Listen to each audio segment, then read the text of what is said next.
Bienvenido a un nuevo capítulo de Política Podcast. Ingenieros, abogados, más invitados, se las ingenian para responder dudas políticas. Otra producción de Mala Idea. Hola amigos y amigas de Paislo, Radio Mía, Despierta FM y Radio Viva. Soy Rocío Gambra y esto es un nuevo Política Podcast. El día de hoy tenemos nuevamente a la consultora Gestionas y los representantes de hoy, Nicolás Céspedes y Fernando Gunkel. ¿Cómo están ustedes? Muy bien, Rocío. Gracias. Feliz. Para los que no la conocen, les recuerdo que Gestionas es una consultora integral que está compuesta por distintos representantes del gobierno anterior, seremis y directores, que decidieron poner sus conocimientos al servicio para poder gestionar los proyectos locales. Y eso es el conocimiento que nos traen el día de hoy, que vamos a conversar sobre las viviendas en Osorno, en particular los distintos proyectos que ustedes tuvieron la posibilidad de gestionar anteriormente y ver en qué están, cómo vamos y cómo está la demanda habitacional en Osorno. ¿Cómo lo ven? ¿Cómo está? Bueno, como conversábamos recién, nosotros nos encontramos con un gran déficit en el gobierno anterior. Yo venía como seremi del 10 al 14, después ahora del 18 al 21, y había una tremenda demanda en Osorno porque costó mucho en el primer gobierno del presidente Piñera de traer subsidios acá. No habían proyectos, no habían terreno, había una dificultad grande con el plano regulador. Era muy complejo levantar proyectos, entonces el ambiente privado, que es quien levanta proyectos, no levantó básicamente. Fueron cosas muy excepcionales. Y esto ahora en el último gobierno del presidente Piñera, sí logramos a través de traspaso de terrenos hacia el Servio, de levantar proyectos en distintas partes. Se pudo hacer adquisición de terrenos también, con lo cual, que son adquisiciones un poco forzadas, normalmente son expropiaciones, pero con justo pago. O sea, la persona que tenía un terreno es pagado a precio comercial. No es como los humedales. Entonces. No es como los humedales. Y de esa forma, por ejemplo, se desarrolló el proyecto de Franque, que hoy día está en construcción, es cosa de ir a verlo, al lado de la lechera. Hay aproximadamente 1.000 unidades entre casas y departamentos, o sea, edificios, pequeños edificios bajos, pero y eso empezó a bajar ese déficit, un déficit que era sobre 4.500 familias. Ahí solamente hay para 1.000 familias. Entonces, para poder entender, durante el gobierno de Piñera 1 se detectó que no habían suficientes terrenos para poder licitar y poder hacerla. Y dentro de eso se siguió trabajando. Recuerdo que no solamente fue un Piñera 2 que llegó, sino me acuerdo haber visto a la presidenta Michelle Bachelet al final de su gobierno acá, cuando viene a inaugurar o a decir que se va a construir en el predio Baquedano, donde se hace este traspaso de terrenos desde el Ministerio de Defensa, desde Bienes Nacionales hacia el Servio. Claro, exactamente. Eso finalmente en abril del 19 se consigue que sea efectivo y que en ese momento pasa a estar inscrito a nombre del Servio, con lo cual el Servio puede disponer de él para poder licitar, y en este caso, en el caso específico de Franque, se llamó a distintas empresas patrocinantes que presentaran alternativas de proyecto para poder, con un rango, por supuesto, de cerca de 1.000 unidades, y una empresa fue la que ganó, que es la que está en este momento construyendo, por supuesto, de mano de la familia. Esto no es un acto institucional con una empresa privada, sino que está el componente de todas las familias que ellos escogieron qué proyecto y todo, y hoy día son las familias que están esperando recibir su departamento, sus casas. Ahora, ese proyecto tendría que haber sido entregado hace un tiempo ya, se ha demorado, ¿no? No, está en el ritmo. Lo que pasa es que se le va asignando los subsidios y hoy día en este momento específico está en una declaración de impacto ambiental. O sea, toda esta normativa nuevamente medio ambiente hace que se deba demostrar que no va a causar impacto, etcétera, todo lo que ¿Pero significa. y eso se hace una vez que están construidas las viviendas?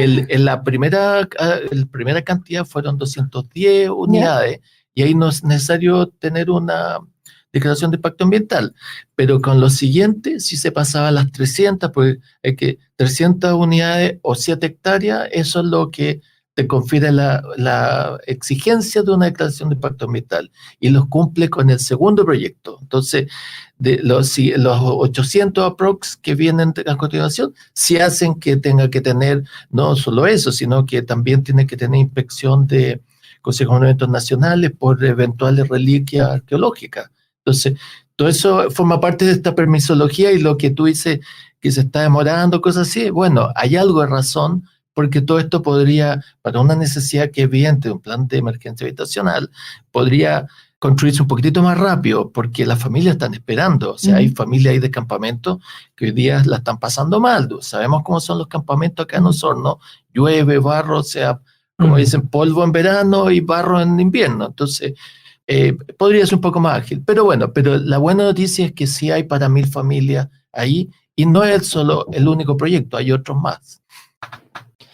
No, decíamos que tenemos ahí 1.000 de estas 4.500 familias, que pueden ser más, porque el plan de emergencia habitacional y el plan que tiene el Ministerio de Vivienda para Vulnerables acoge a todo el que quiera postular, y como es gratuito, uno tiene que hacer un ahorro de 10 UF, algo que muchas familias lo pueden hacer. Siempre la demanda va a ser cercana a infinito, porque en una familia, si tú tienes 3 hijos, claro, cuando cumplen 18 años y no tienen la capacidad para comprarse una vivienda o arrendar eventualmente, se ponen a la cola de la necesidad. Entonces, eso nunca uno puede llegar a terminar y decir es 0, pero el rango, para tener una idea, era de 4.500 familias aprox, y con esto ya tenemos 1.000, o sea, tenemos 25% en un solo proyecto, y no es el único, ya se entregaron otros más. Recordar además que estos 126.000 viviendas asociadas ahora a nuestra región, un 70% de los proyectos los dejamos andando, o sea, este gobierno necesita 30% de la necesidad asociada a nuestra región para salir victorioso de cumplir con esta promesa que tiene el gobierno de tener esa cantidad de viviendas construidas como plan de emergencia habitacional. Así que felizmente la cancha está bien dejada para que se pueda cumplir. Aquí en Osorno, una de las cosas que hay no solamente es campamento, sino que también tenemos el comité de allegados, que claro, es justo lo que tú estabas señalando, que son personas que no están en un campamento, pero que sí viven en la casa de sus padres, de sus tíos, de sus abuelos, y que están buscando su casa propia, como todo. Exactamente. Tú señalabas que partimos conversando también del predio Baquedano y que eso no se ha podido utilizar. Sin embargo, ustedes tenían un plan B que ha permitido poder hacerse cargo de la demanda que eso requería, o sea, que inicialmente ustedes tenían contemplado, ¿no? Lógico, imagínate, solo sacar la cuenta, en Baquedano son 86 hectáreas, de esas 35 son urbanas. Correcto. O sea, ni siquiera hay que hacer cambios de uso de suelo ni nada, son urbanas, o sea, son material absoluto para poder construir. Y cuando se hace esta presentación de parte del municipio sobre humedales que existirían dentro de ese territorio, primero luchamos contra eso, anteriormente a eso, y porque estábamos todos en el sentido que ahí no existían humedales. De hecho, ¿no existen humedales? No, hay una parte en la cual efectivamente en la parte más alejada de esta parte urbana existe un concreto humedal, pero en la parte de urbana, que está dentro del plano regulador, que tiene normas para poder construir, existía un lomaje que genera unas concavidades que obviamente que en el invierno se llenan de agua y son inundables, pero no tienen la categoría. De hecho, en verano son completamente secas y no existen. O sea, no es un humedal permanente si uno quisiera definirlo. Pero los humedales no están dados por la cantidad de agua que hay, sino por la flora y fauna que habita el lugar. Claro, la definición. Lo que pasa es que sería interesante, sería muy interesante, mira, que el Serviu, sobre todo el Serviu, generara proyectos donde no se prohíba la construcción, sino que el humedal se ponga en valor. Claro. Porque uno dice, esto es un humedal, no hagamos nada. Al contrario, o sea, vivir al frente de una laguna, tú puedas ver que lleguen a hacer flamencos, imagínate. No sé si llegan flamencos, pero existen otros tipos de aves que llegan. Pero debe ser precioso para alguien que vive ahí, ¿cachai? Pero por supuesto, le sube el valor. Es una oportunidad de un desarrollo sustentable que uno no ve en los proyectos que se están haciendo ahora. Claro, de hecho, perdona, ahí mismo en Baquedano se hizo un proyecto, y de hecho se licitó un proyecto con la misma alternativa de levantar proyectos desde el lado privado, y se hicieron dos grupos de 600, o sea, 1.200 departamentos. Habían bajado y tenía, de hecho, se reconoció un lugar que había estas concavidades, que había un cuerpo de agua, y se puso en valor, como dice Nicolás, y se aceptó. O sea, no es que fuera tabla rasa, aplanar, no, pero así todo, cuando se hace esta presentación de parte del municipio de que hay, o sea, ellos no lo definen, esto lo define Medio Ambiente, que ahí hay un presunto humedal, quedó marcado como manchas. Entonces, finalmente ese proyecto tampoco se pudo hacer porque quedaba como en unas islas cortadas por unos brazos de agua, todas estas concavidades. Entonces se cayó y 1.200 familias, que era una parte también, 25% de la necesidad de la ciudad, también quedó sin proyecto, siendo que ahí estaba listo o sea, el proyecto está listo completo, con detalle y todo, para construirse, y los subsidios estaban acompañándolo, entonces se perdió. De hecho, fueron entregados, ¿no? Los subsidios no alcanzaron. Ya. Lo que sí se hizo fue lo de que están al lado, Siracusa, San Jones. Eso ya está entregado, ¿no? Está avanzado. Hay un tremendo problema también porque se encontraron algunos restos arqueológicos, recordémoslo para nuestros auditores, que hicieron que se demoraran mucho tiempo en poder empezar a construir. Absolutamente. Y ahí tenían un problema de que se entregaban informes, al parecer, con bienes nacionales, con los encargados de esto, y se rechazaban, y no había como un protocolo, y eso lo estamos viendo a nivel nacional también. A nivel nacional, exactamente, y no se hace sentido de las urgencias que hay. Finalmente, para resumir el tema de Siracusa, se llegó a 151 pozos de prospección de 2 por 2 metros, por todo lo que sea necesario hasta llegar a una capa de tierra que se vea que no ha sido activada por el ser humano. Eso costó sobre 400 millones, que son plata extraordinaria, eso no está en el subsidio. ¿Y eso está pagado por quién? ¿Quién paga esa plata de esa prospección arqueológica? El Ministerio de la Vivienda. El Ministerio de Vivienda, claro. No la empresa, que es una de las cosas que se estaba barajando, que es la empresa la que tenía que cargar con esos costos. No, lo que pasa es que eso es algo que te emerge. Si tú te encontraste un meteorito enterrado, no es culpa de la constructora. Correcto. Alguien tiene que pagarlo, pero es el mandante. En este caso, el Ministerio de la Vivienda tuvo que conseguir esa plata extra de otra línea, y eso, si tú ahora lo divides por la cantidad de unidades, no sé, subió en 1 millón cada una, solo porque hubo que pagarle al arqueólogo y la prospección. Hacer esos 151 pozos de análisis. ¿Y eso estaba dado por quién? ¿Por el arqueólogo? ¿Por el ministerio? ¿La cantidad? Sí. No, eso el Consejo Monumental lo exige. El Consejo Monumental exige. Tú haces una prospección inicial en la cual envías los antecedentes y ellos te determinan que van a hacer en tal parte. De hecho, hicimos en la mitad del terreno prospecciones, porque así fue, de 50 centímetros por 1 metro, por de nuevo lo que fuera necesario. Y esas las hicieron crecer a 2 metros por 2 metros. Estamos hablando. ¿Y encontraron algo?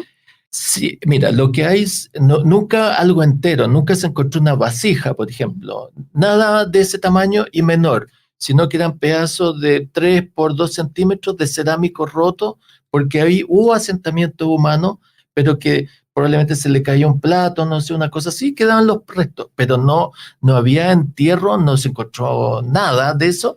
Y sí, se demoró 2 años. ¿Y cuánta plata? Y lo otro que ¿cuántos millones? Más de 400 Más de 400 millones de pesos. Pero si tú encuentras algo, ¿dónde está? O sea, en el Museo Nacional de Vestigios no existe. O sea, se saca y se pone en una bodega, quizás ¿dónde? O sea, se guarda para más adelante. No existe una política después para lo que pasa es que... Bueno, pasaron con los tajamares, ¿no? Del río Mapocho, entiendo, que están ahí tirados y que nadie estaba haciendo un recuerdo nada de ellos. En este caso, lo que se está haciendo es un mapeo de la ciudad para saber dónde se encuentran estos restos, pero no tienen un valor arqueológico para ser presentado en un museo. No es para eso, es solamente para poder tener un mapa de la ciudad y decir, claro, acá se encontró esto, acá esto, y así. De hecho, lo más importante que se encontró fue un hacha, o sea, la piedra de un hacha muy antigua, pero eso era un hacha, la punta de un hacha. Ya, un utensilio. 400 y tantos millones costó esa la punta de la hacha. Da la impresión de que bienes nacionales no tiene un plan para mapear el país y hacer estudios, sino que ocupa las otras cosas para recolectar información, pero ellos deberían tener su propio presupuesto, deberían ir. Correcto, ahora claro. El tema está dado también porque una vez que construyes encima es imposible poder recuperar la información que podría haber abajo. Claro, pero dame un segundo. O sea, yo no he estado en Italia, pero tú vas a Roma y abajo está todo, y arriba construyen. Y tú ves un mall, el estacionamiento es una casa romana antigua con pilares, y está todo, o sea, no hay ningún problema. Es un tema de política pública. O sea, esto tiene que tener un plan por bienes nacionales, tiene que hacer un mapeo, como bien tú dices, o sea, el Consejo. Tiene que encontrar los lugares, hacer un mapeo, investigación, dinero. pero no a costa de otro ministerio que está tratando de avanzar en otra necesidad. Si nadie está en contra de los humedales ni la exactamente. Pero si aquí hay 1.200 personas que están pasando frío en un campamento. Y eso es lo otro.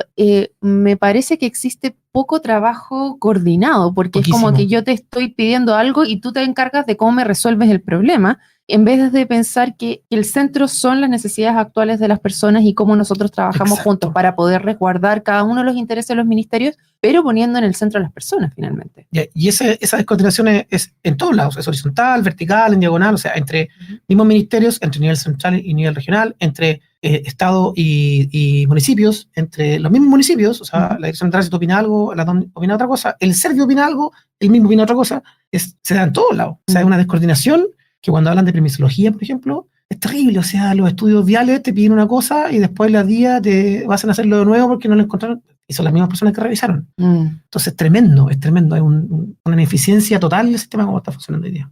Conversábamos de que existe un plan de emergencia habitacional del gobierno. Ustedes tuvieron la posibilidad de ver cómo estamos aquí en la región respecto a ese plan. ¿Qué es lo que pudieron encontrar? ¿Qué es lo que ven? Bueno, lo que ha ocurrido en este último tiempo es que había escasa calificación de nuevos proyectos. O sea, lo que vemos en construcción fueron los proyectos que se desarrollaron en el pasado, porque además toman tiempo. Por eso te digo que son los que venían de antes. Todo eso estaban calificados en el gobierno anterior y obtienen los subsidios, parten las obras y es lo que estamos viendo por toda la ciudad. ¿De qué tiempo estamos hablando desde que se califica uno, por ejemplo? Claro, las cosas eficientes como 6 meses, cuando los proyectos no se califiquen porque no cumplen, etcétera, se pueden demorar 1, 2 o más años. ¿Y qué es lo que ha pasado ahora?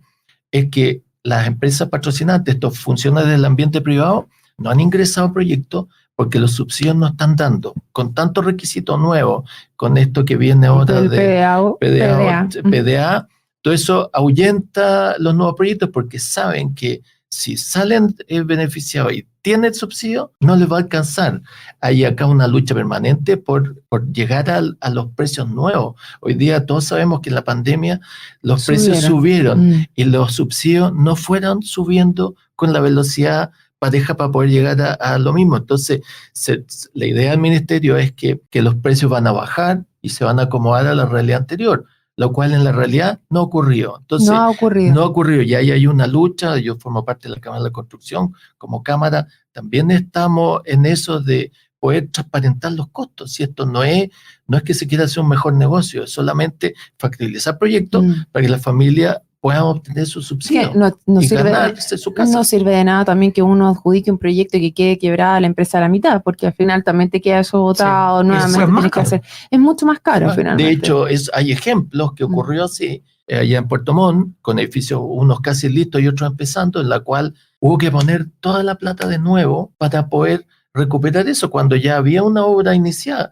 pero hubo que poner toda la plata de nuevo porque hacerse cargo de una obra en la cual la constructora la abandonó es carísimo, hay que prospectarla, te tienes que hacer cargo de todo lo que hizo otro. Exacto. Y no sabes si está bien hecho. Correcto. Tú puedes tener la desconfianza natural de que puedas no estarlo. Y además está la incerteza de esta permisología, porque tú haces un estudio vial y te piden un semáforo nuevo conectado, son 230 millones. Te piden un motor, son 300 mientras más años te demores, más requisitos vas a tener y más caro te va a salir el proyecto. O sea, lo hemos visto también como pasó en Puerto Octay, con el hospital también, con el puente Cancura, todo un montón de cosas. Eso se traduce en que esa persona que tiene 15 años y cuando cumpla 18 quiere postular a su casa, ya necesita otro. No lo va a poder hacer.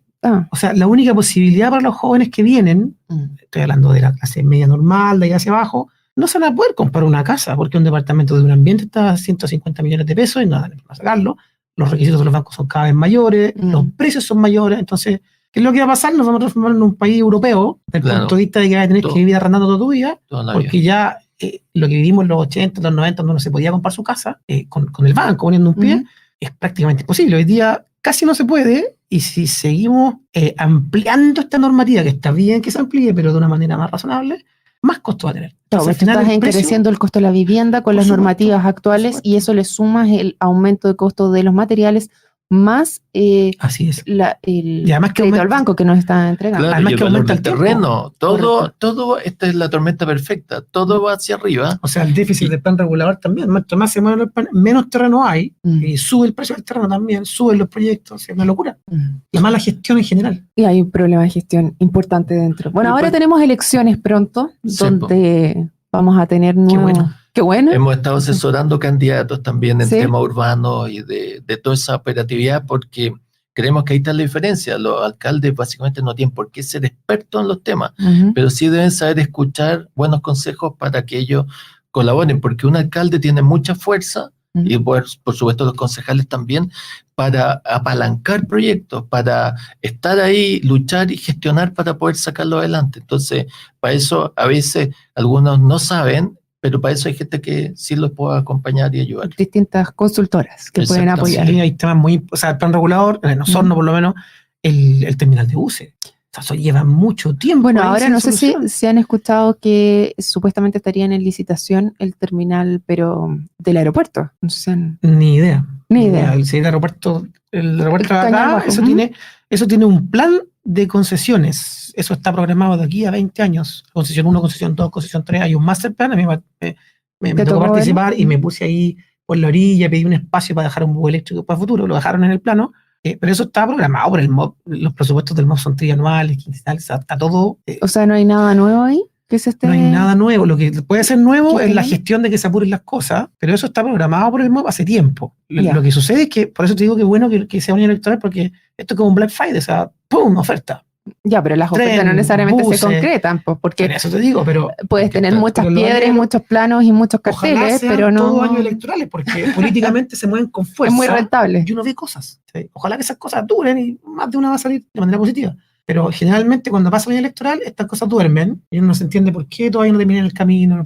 Bueno, una de las cosas que estábamos conversando también antes de partir era la doble calzada Pilauco también, y cómo eso iba a traer diferencias. No sé si pues salió la semana pasada la prelicitación. Es como un llamado a las empresas que ¿Pero no estaban en eso ya? ¿No estaban ya haciendo...? Estaban hace rato con la expropiación y expropiaciones, en eso estaban. Es que a mí me parece, tengo que decirlo, me parece absurdo, porque cuando nosotros llegamos, hicimos este plan Ciudades Más Humanas, donde financiamos la ejecución de este proyecto. O sea, digo, no de mi bolsillo. Yo me acuerdo que nosotros conversamos y tú me decías, esto tiene las lucas listas para empezar a trabajar. Pero eso fue el año 2021-20, donde ya el proyecto tenía ingeniería terminada.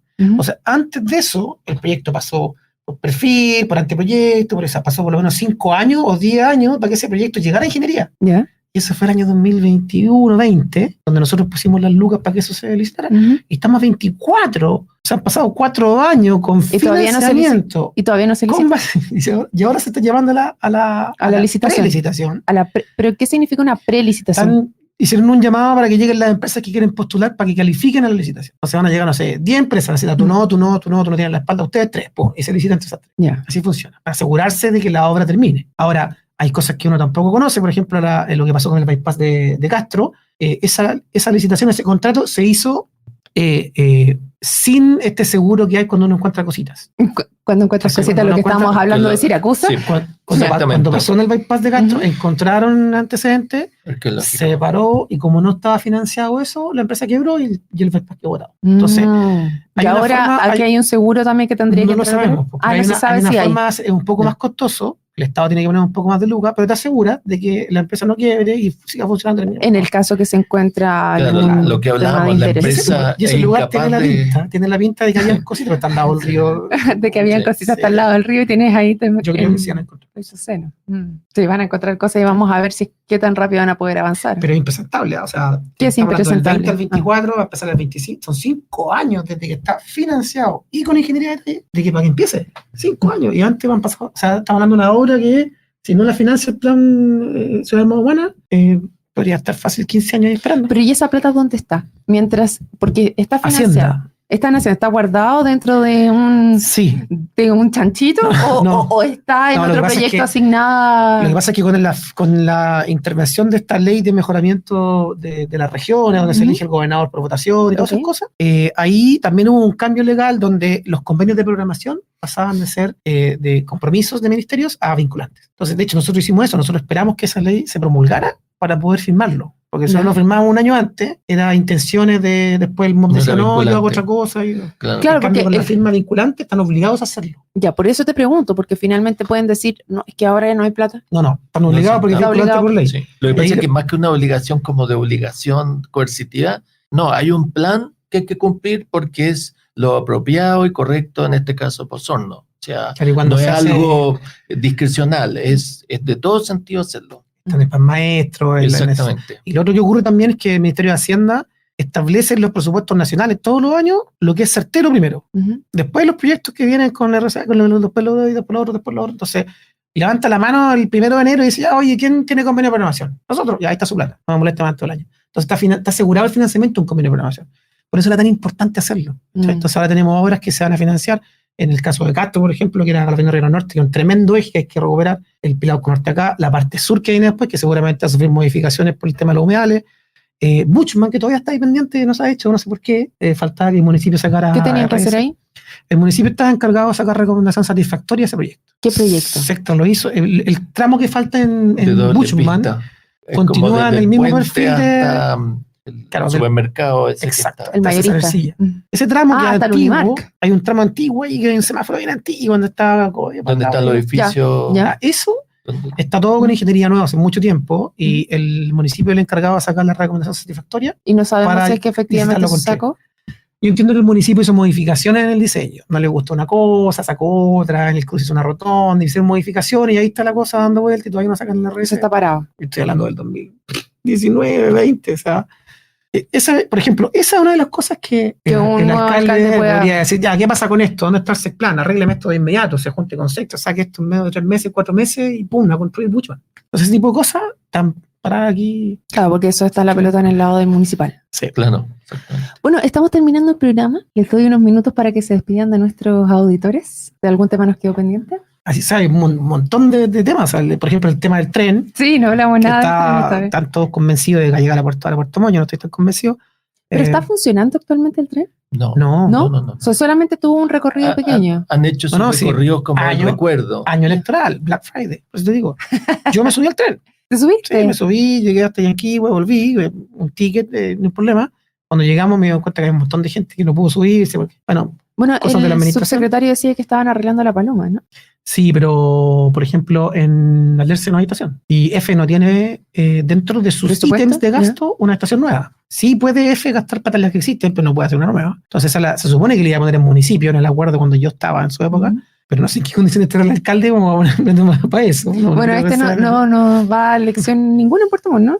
No va a ninguna elección por lo que se sabe. No, pero tiene temas judiciales hasta por... Está bien, pues, pero todos aquellos que van a una elección van a tratar de hacer que pasen cosas. Sí, pero esa estación necesita normalizar todos los cruces, cerrar los cruces irregulares. Hay cruces irregulares que llegan a sectores de parcelas que no tienen otra salida. Si tú lo cierras, ahí la gente, y hay una demanda civil, a ese nivel. Esto no es tan sencillo, por eso cerrar esto y que el tren pase, cuando llegue a la esquina del cruce y un niñito con una bandera lo atropella, o sea, ya murió gente en San Bernardo. O sea, el tema del tren es temazo, porque si llega a funcionar y se hace bien, es muy fácil de extender Yanquihue, a Frutillar y llegamos acá fácil. Eso no hay mucho problema, pero hay que hacerlo bien. O sea, es un temazo que hay que tomar. Y el otro tema es el plan regulador, que se están acabando las cosas de nosotros, ¿no? De aquí a 5 años más necesitamos... ¿Qué se están acabando las cosas? Los terrenos. Muy pocos terrenos, se está densificando muy poco, el sector de Rahue Bajo no crece en densificación, o sea, muy lento está creciendo. Entonces, hacia allá Centeno también crece un poquito, pero se está acabando también porque llegamos al tope.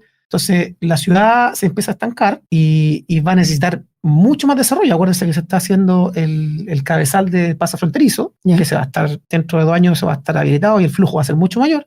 Se debería reactivar la doble calzada del paso fronterizo hasta acá. Entonces, la ciudad tiene que estar preparada para recibir todo ese tipo de cosas, los camiones de Argentina que vengan con carne y que pasen para acá. O sea, hay harto que hacer allí, y si el alcalde que llega no se pone las pilas, me refiero a tomar decisiones, porque uno echa de menos a los alcaldes que dicen sí o no, pero que lo digan. Yo creo que la ciudad ya bien estancada, así que necesitamos trabajar. Se necesita un cambio. Claro, es como decía bien Nicolás, el plan regulador es una tremenda oportunidad. Lo hemos hablado también con candidato a alcalde para que lo tome del día 1 en la partida, porque nos va a dar otro aire esta ciudad. Esta ciudad está hace harto rato muy atrapada en su plan regulador y se requiere más terreno y darle una operatividad distinta que hoy día no la tiene. Entonces, nosotros estamos muy disponibles y con mucha voluntad para poder dar buenos consejos para que esto, como lo hizo Milei allá en Argentina, tiene que partir el primer día con sus intenciones trabajando a full.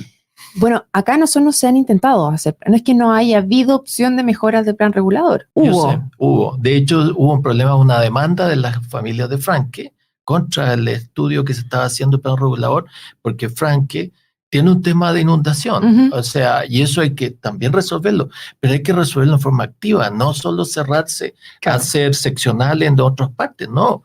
Hay que enfrentar eso porque llegado el momento, ¿cómo vamos a responder a esa familia? O sea, el alcalde podría juntarse con el MOB, hablar con el ministro, decirle, mire, si usted hace un enrocado de alta altura, hablamos con una empresa, esto ya nos deja de ser inundable, porque, o sea, moverse. ¿Pero se pueden construir casas en zona inundable? Sí. O sea, pero ¿cuánto cuesta? O sea, y no vas a quedar en todo Qatar lo hacen, en Holanda viven debajo del mar. Lo que pasa, espérate, Qatar, no es como ultra seco. Lo que pasa es que dragan tierra y hacen tierra nueva. Sí. En el caso, por ejemplo, de Holanda o Países Bajos, han vivido siempre bajo la altura del mar, tienen tremenda infraestructura, hay formas de hacerlo. Acá es muy sencillo resolver porque se supone que la crecida del río, que tiene un periodo de retorno de 100 años, cada 100 años falla esto y se mete y la gente se inunda, uno puede hacer un enrocado por el río y reforzarlo de manera que no pase eso cada 100 años. Eso requiere plata, requiere un proyecto del MOB, pero esa gestión tiene que hacer el alcalde. Claro. Si tiene miles de personas viviendo en ese sector, ¿cómo no la Porque lo que vemos hoy día, no sé si ha recorrido esa parte, hay un pretil de tierra, pero no es un enrocado. O sea, si llega a subir el río, finalmente lo deshace. Y bueno, y ahí tienen un problema también con las fosas también que tienen, o sea, con toda la alcantarilla, con los desagües que tienen unos olores terribles. Las cotas nos dan, Claro. Ahí hay que hacer un diseño, pero esas cosas se pueden solucionar. Pero se requiere gestión, entonces. Gestión. Todo es gestión. Bueno, hemos llegado al final del programa el día de hoy. Quiero agradecer a Nicolás Céspedes, Fernando Gunkel por conversar con nosotros el día de hoy. Ellos son de la consultora Gestionas, consultora integral, por si ustedes quieren ponerse en contacto con ellos. Y también quiero agradecerles a todos ustedes que se sumaron y dejarlos invitadísimos para un nuevo Política Podcast. Nos vemos. Chao, chao.